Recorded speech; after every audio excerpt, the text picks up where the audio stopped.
பல்லவனுக்கு நடேசன் அப்பா இல்லைன்ற உண்மை தெரிய வருது. தெரிஞ்சதும் நடேசன்ட்ட வர்றாரு. வந்துட்டு என்னை மன்னிச்சுக்கங்க அப்படின்னு சொல்லி கையை பிடிச்சி கதறாரு பல்லவன். நடேசன், டேய் எந்திரிடா, எதுக்குடா எதுக்குடா அழுகிற, என்னடா என்ன நடந்துச்சு அப்படின்னு சொல்லி கேட்குறாரு. நான் உங்களை இதுவரையிலையும் வாயா போயா அந்த ஆளு இந்த ஆளு அப்படின்னு மட்டும் மரியாதை இல்லாமல் பேசியிருக்கேன். ஆனால் எந்த இடத்துலையும் நீங்கள் அதை பெருசாக எடுத்துக்கிறாம போடா போடா அப்படின்னு சொல்லிட்டு அதை ஈஸியாக எடுத்துக்கிட்டு போயிடுவீங்க. நான் உங்களை எவ்வளவு தூரம் அவமானப்படுத்தி பேசியிருக்கேன். அப்போ கூட நீங்கள் உன் அப்பா நான் இல்லைன்னு உங்கள் வாயினாலும் நீங்கள் சொல்லலை. அப்போ கூட அதை அசால்ட்டாக தான் நீங்கள் சிரிச்சுக்கிட்டு போவீங்க. இப்போ கூட உங்கள்கிட்ட நான் அப்படி நடந்துக்கிட்டதை நினச்சி எனக்கு மனசு ஃபுல்லாக வலிக்குது. நான் ஏன் அப்படி உங்கள்கிட்ட நடந்துக்கிட்டேன்னு இப்போ நினச்சாலும் எனக்கு ரொம்ப வேதனையாக இருக்குது. என்னை மன்னிச்சுக்கங்க அப்படின்னு சொல்லிட்டு கையை பிடிச்சி அழுகிறாரு. இதை கேட்டதும் நடேசனுக்கு ஷாக்காகுது. என்னது, நான் அப்பா இல்லைன்ற விஷயம் உனக்கு யார்டா சொன்னா அப்படின்னு சொல்லி கேட்குறாரு நடேசன். எனக்கு எல்லாம் தெரியும், இனிமேல் நீங்கள் மறைக்க வேணாம் அப்படின்னு சொல்கிறாப்புல.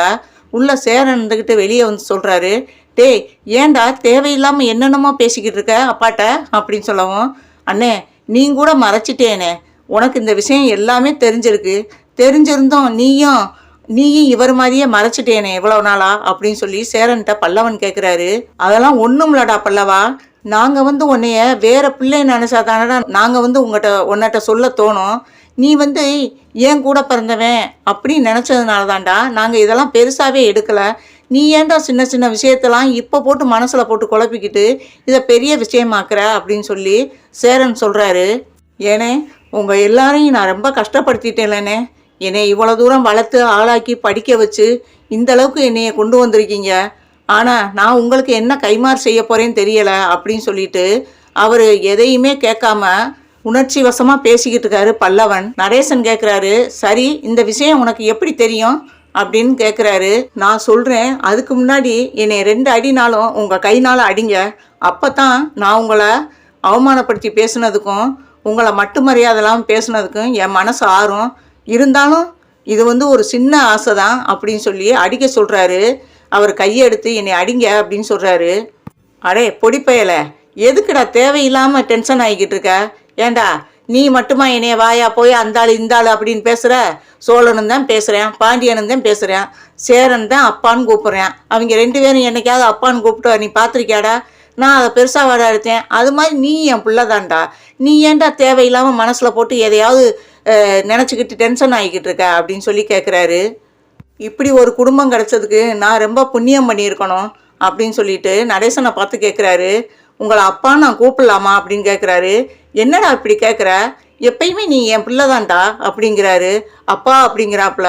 அப்படியே மகனை கட்டி அணைச்சு பல்லவனை முத்தம் கொடுக்குறாரு நடேசன். இதை பார்த்து சேரன் ரொம்பவே சந்தோஷப்படுறாரு. இப்போ நடேசன் மறுபடியும் கேட்குறாரு, சரி இந்த விஷயம்லாம் உனக்கு யார் சொன்னா, உனக்கு எப்படி தெரியும் அப்படின்னு மறுபடியும் கேட்குறாரு. அதுக்கப்புறம் சொல்கிறாரு, இருங்கப்பா ஒரு நிமிஷம் அப்படின்னு சொல்லிட்டு, அம்மா உள்ளே வாங்க அப்படிங்கிறாப்புல. பல்லவன் அம்மா வெளியே நிற்கிறாங்க. இவங்க கூப்பிட்டதும் உள்ளே வர்றாங்க. பல்லவன் கூப்பிட்டதும் உள்ளே வர்றாங்க. சேரன் அவங்கள பார்த்துட்டு வேகமாக அம்மா வாங்கம்மா நல்லா இருக்கீங்களா அப்படிங்கிறாப்புல. என்னை மன்னிச்சுக்கப்பா, இந்த குடும்பத்தை விட்டும் என் பிள்ளைய விட்டும் போனதுக்கு நான் எத்தனை ஜென்மம் எடுத்தாலும் எனக்கு இந்த பாவம் தீராது அப்படிங்கிறாங்க. அப்படியெல்லாம் சொல்லாதீங்கம்மா, எப்படியோ பல்லவனை பார்த்து நீங்கள் நல்லபடியாக சேர்ந்துட்டீங்களே, அதுவே எங்களுக்கு ரொம்ப சந்தோஷம். நடந்ததெல்லாம் மறந்துடுங்க, நீங்கள் எதையும் எங்கிட்ட சொல்ல வேணாம் அப்படிங்கிறாரு சேரன். நடேசனை பார்த்துட்டு, அண்ணா என்னைய மன்னிச்சுக்கங்கண்ணே அப்படின்னு சொல்லிட்டு வேகமாக போய் காலில் விழுந்து மன்னிப்பு கேட்குறாங்க. உடனே அவரும், எந்திரிமா, நீ மன்னிப்பெல்லாம் கேட்க வேணாம், எந்திரி. ஆனால் எனக்கு ஒன்று தெரிஞ்சாகணும், எதுக்கு இவனை விட்டு போனேன், அதுக்கு மட்டும் நீ ரீசன் சொல்லு. அதுக்கப்புறம் நீ நான் பழசெல்லாம் எதையும் உன்னிட்ட கிண்டி கேள்வி கேட்க விரும்பலை அப்படிங்கிறாரு. எனக்கும் என் பிள்ளை உயிருக்கும் ஆபத்து, உயிரோட விடமாட்டேன், உங்கள் 2 பேர்த்தையும் கொன்று விடுவேன்னு சொன்னாப்புல. வேற யாரும் இல்லை, என்னை கட்டின புருஷன். அதனால தானே நான் இங்கே வந்தது தெரிஞ்சு இங்கே என்னை பிளாக்மெயில் பண்ணாப்புல. அதனால் பிள்ளைய நம்ம கூட்டிகிட்டு போனோம்னா அவன் நம்மளை கொன்னாலும் பரவாயில்ல, பிள்ளையும் சேர்த்து கொண்டு விடுவானேன்னு சொல்லிட்டான். இங்கே பாதுகாப்பாக வளரட்டும், நம்ம வகுத்தில் பிறந்த பாவத்துக்காக இவனும் ஏன் சாகணும் அப்படின்னு சொல்லிட்டானே. இது பாதுகாப்பான இடம் தெரிஞ்சுதான் உங்கள்கிட்ட விட்டுட்டு உங்கள்கிட்ட கூட நான் சொல்லிக்கிறாமல் போனேன், என்னை மன்னிச்சிருங்கண்ணே அப்படின்னு சொல்லிட்டு மறுபடியும் கையை பிடிச்சி மன்னிப்பு கேட்குறாங்க. சரிம்மா, நடந்தது நடந்து போச்சு, இப்போ ஏன் பழசெல்லாம் பேசிக்கிட்டு எங்கிட்டோ நல்லபடியாக உன் பிள்ளையை நீ பார்த்துட்டேல, எப்படியோ சந்தோஷமாக உன் மகனோட ஒன்று சேர்ந்ததே எனக்கு ரொம்ப சந்தோஷம் அப்படிங்கிறாரு நடேசன். ஆனால் ஒன்றுமா, நீ இங்கே இருந்து உன் மகனோட இருந்தாலும் சரி, இல்லைனாலும் அது உன் விருப்பம். ஆனால் பல்லவன் இனிமேல் இந்த வீட்டை விட்டு வரமாட்டான். ஏன்னா அவன் எப்போ இருந்தாலும் என் பிள்ளை தான் அப்படின்னு சொல்கிறாரு நடேசன். இதை கேட்டு பல்லவன் அப்படியே ஆனந்த கண்ணீர் விட்டு அவ அப்பாவை போய் கட்டி பிடிக்கிறாப்புல நடேசன் வந்து கட்டி பிடிச்சி முத்தம் கொடுக்குறாரு பல்லவனுக்கு. இந்த வீடியோ பிடிச்சிருந்தால் லைக் பண்ணுங்கள், ஷேர் பண்ணுங்கள், சப்ஸ்கிரைப் பண்ணுங்கள்.